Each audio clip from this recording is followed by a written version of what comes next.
भर्ती की घोर लापरवाही की मैं कड़ी निंदा करती हूँ।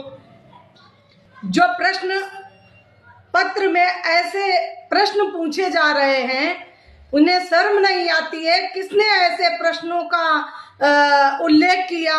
क्या सरकार के संज्ञान में नहीं था? इसकी मैं घोर निंदा करती हूँ और अपने समाज को जागरूक करना चाहती हूँ कि आप लोग जागरूक होइए। हर जगह हम लोगों को बेइज्जत किया जा रहा है, इसकी सबको मिलकर घोर निंदा करनी चाहिए।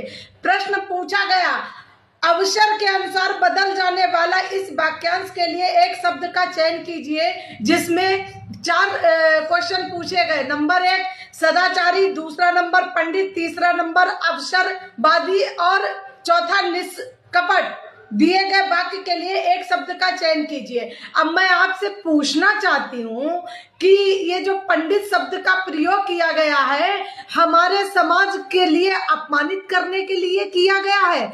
ये सरकारें कान में रुई लगाकर बैठी हैं, मुंह में फेविकोल सांसद विधायक लगाकर बैठे हैं जो सवर्ण समाज के लोग हैं।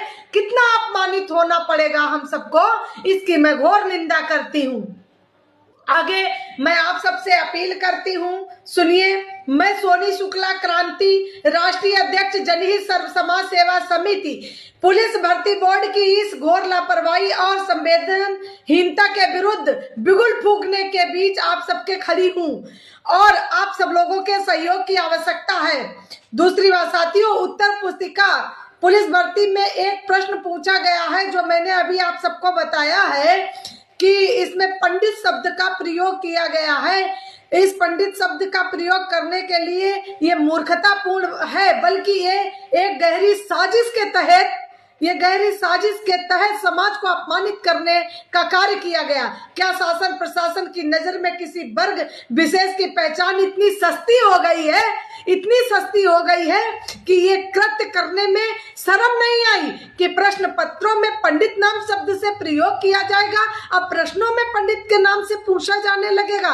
क्या आपके पास विशेषज्ञों की कमी हो गई है? आपके पास विशेषज्ञ नहीं बचे, आपके पास प्रश्नकर्ता लोग नहीं बचे, आपके पास अधिकारी ऐसे नहीं बचे जिनके पास अच्छे बच्चों के लिए प्रश्न हो। ये जातिवादी विचारधारा में अपमानित करने वाले विशेषज्ञ जो बैठे हैं, जिन्होंने प्रश्न पत्र बनाया है, उनकी मैं घोर निंदा करती हूँ और उन पे कठोर कार्रवाई की मांग करती हूँ। अगर और उत्तर प्रदेश सरकार और केंद्र सरकार से कहूंगी कि निष्पक्षता से इस पर जांच हो और जो अफसर भ्रष्ट हो, जिन्होंने प्रश्न पत्र में ऐसा प्रश्न दिया, उनके खिलाफ कार्रवाई की मांग करती हूँ। उस पर कार्रवाई कीजिए। मैं ऐसे अब शांति से बैठने वाली नहीं हूँ।